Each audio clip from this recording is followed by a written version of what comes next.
Across the Board with Ian the Colonel here on hawkradio.org and acrosstheboardradio.com. Now, we talked about this earlier, Colonel.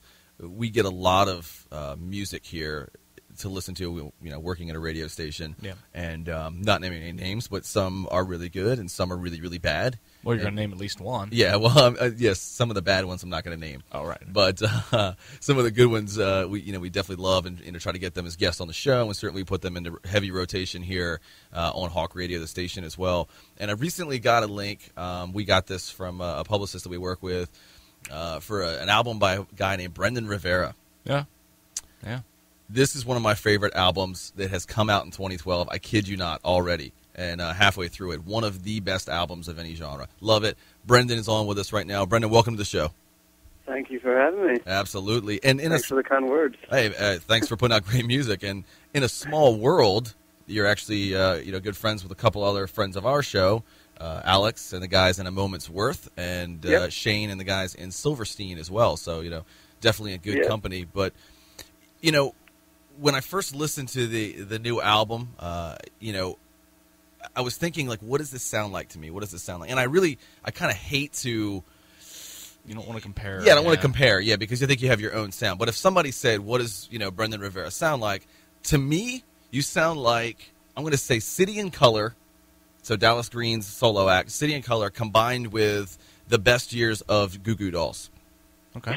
So I hope you take it as a compliment. But, a lot of the songs sound like that to me, and I love it. Every song... beginning to end, every note is incredible. So talk about what went into recording this album, which is No Ocean in Ireland. Well, I mean, the recording, it wasn't really too much of the writing part. It was all actually, to me, it felt very simple because it was more natural this time around. Mm-hmm. Like I said before with other people, like the last album that I did felt like it was, somewhat like a mixtape, or it was just too many different styles trying to fit into a 15-song album. Right. This one seemed a little more like easy to work. We had a distinct sound, a distinct storyline. And so, like, once I wrote the first one, I wrote the title track, No Ocean Island. I wrote that like 2 years ago, probably even more than that, and then switched it around to like, I don't know, it's one song that started out like 3 minutes, and then all of a sudden it turned to 7 minutes because I was trying to develop this like sound out of this one song. And then once I had that down, I was able to write everything, basically in order, from track 1 to track 11. It all just like kind of came one after another after another after another, and I kind of like tell the story lyrically wise like that as well. It just seemed like I had more of a direction going into it. So the recording process is kind of basically having everything already in my head, already in the heads of the guys who are helping me produce it, and then. And going right into it with that idea. You got your start in Brooklyn, and being in such a large, populous place. Do you think that helped you, or did that make it difficult to get into the business with there being more acts from the area, or did that help you having such a larger audience? Yeah, I mean, I think being from New York in general is a huge advantage to anybody for almost every industry you can think of. Right. Especially for this one in the area that I'm around, there's tons and tons and tons of music. It's like New York is its own world of a music industry. There's tons of different styles. Even where I live, I walk to go get a coffee, and I hear like bands playing in little like warehouses that were turned into practice rooms and stuff that I never even knew about, and I've been here for years. So it's like I just think there's just so much of it here. I mean, again, it could be saturated because it's harder. It's harder now to get like people interested in going to one specific venue to see a band. There's just so many venues here that you can walk into a venue. You can walk down the street where I live, and you can walk into 5 different venues and see a band playing on a Friday night, Saturday night. So that helps out too because.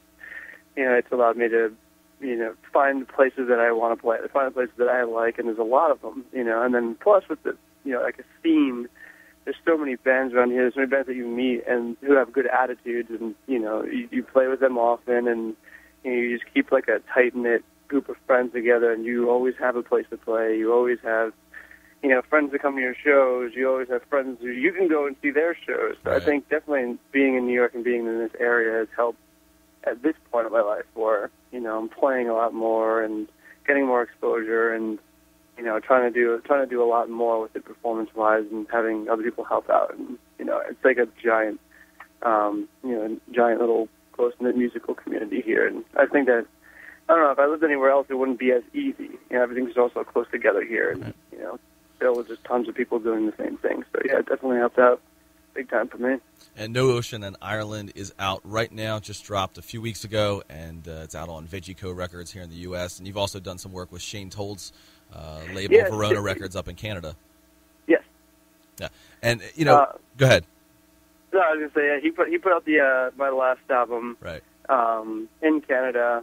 And we did I got to hop on a tour, a full Canadian tour with them, and then since then we've been great friends, and still haven't talked about if we're going to put it out in Canada yet with him, but he's going to be in New York in August, so I'm sure I'll hound him about it then. Nice, yeah. Now the core of your sound is the acoustic guitar. I think it's fascinating when people can write good music and stand out with an acoustic guitar, because with an electric guitar, you have so many different effects that you can go to and change your sound. With an acoustic, you have those 6 strings, and that's pretty much it. And a capo, and that's kind of all you can do to change your sound. How do you manage to stand out, with just your voice and the acoustic guitar? Well, it's funny you ask that. There's a question I was asking myself.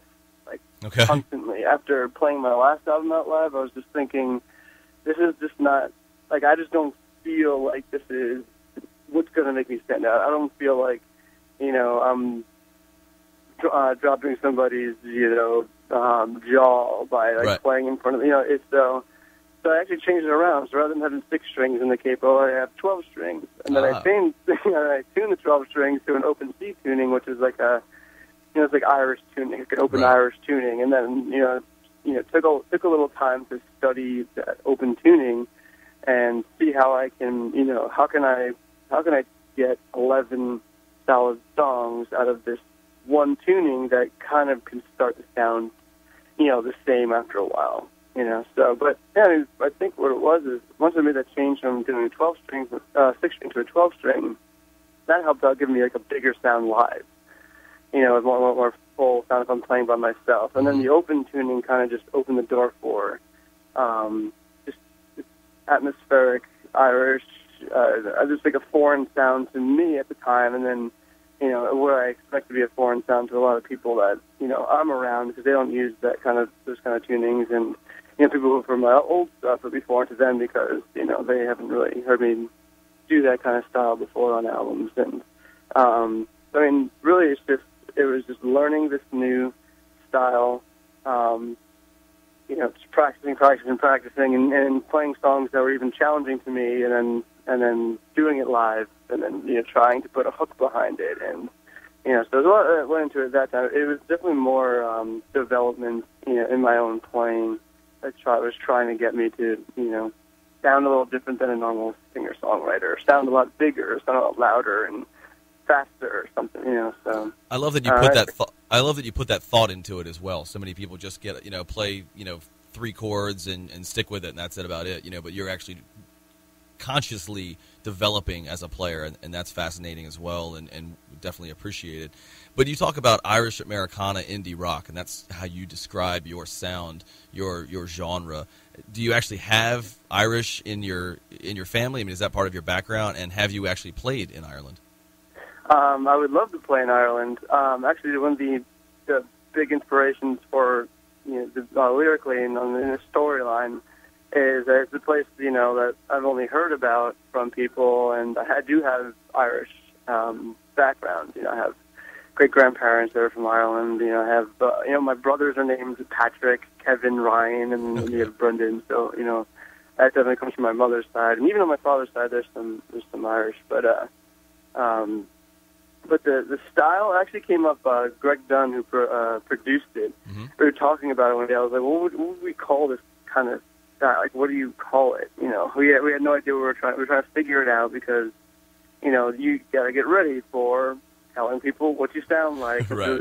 Telling them you're a musician. They're like, oh, what do you sound like? And then like, every single musician is like, I don't know. You just have to listen to it for yourself. Even if it sounds exactly like somebody else, you're just going to say you don't know. Right. But he gave me the idea. He's like, yeah, it's kind of like it's like an Irish indie rock with like big Americana drumming and stuff like that. And I was like, yeah, like that works. Thank you. I'm going to use that. Somebody else has to tell me what it sounds like, because to me it just sounds like, just a louder talking voice for me on a recording with me playing guitar. And so he was definitely the one who came up with that idea of that sound, and I kind of just rolled with it. That was the best definition I could I can think of. He can think of that I can take. He is such a fan of your music, and he's not the only person with critical acclaim towards your music. A few years ago, you were one of the artists featured on AbsolutePunk.net's Absolute 100 list of up-and-coming artists. When you were made aware of this, what was the initial reaction, and where did you see everything going from that point on?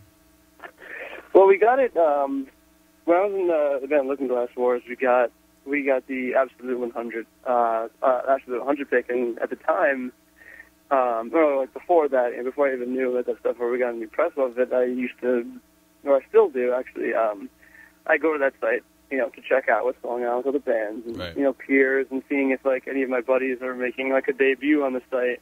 And it's kind of like to give them like a congrats, like a because it's a big market right there, right. Amongst that site alone. So, and then once I think my buddy actually messaged me. He was like, "Yo, you made a Absolute 100, like Absolute Punk post about your band, a post about Looking Glass Wars." And like then I was like, "Oh my!" Like, at first was doing it to just make albums and like and just play around my area and hope that my friends would come to my shows. And then like I figured, oh well, this big site that I usually go for music news is posting about my band. So I was like, that was really cool. There was like one of those things, things like, oh wow, there might be other people listening to this, Yeah. and then when they picked me as a solo artist the next year, it felt good, like people were actually paying attention not only to what I was doing before, but the direction I was going to then, and show that like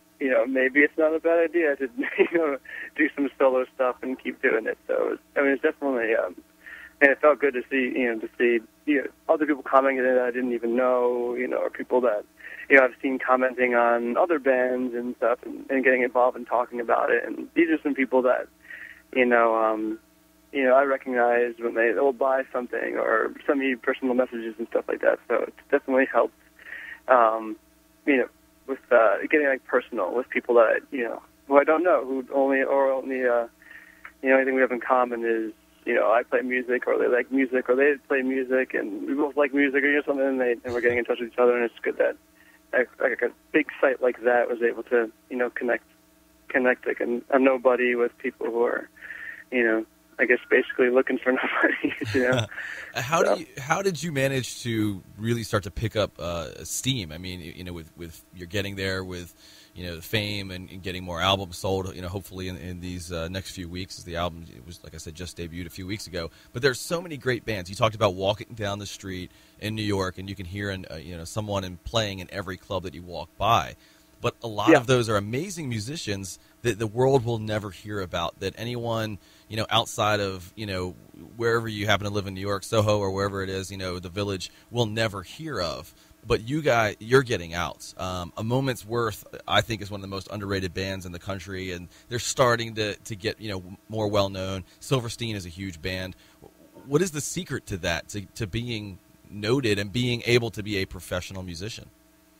Well, I mean, there's the three bands that, like I said, like I'm friends with both those bands, and with myself, we do things completely different than each other.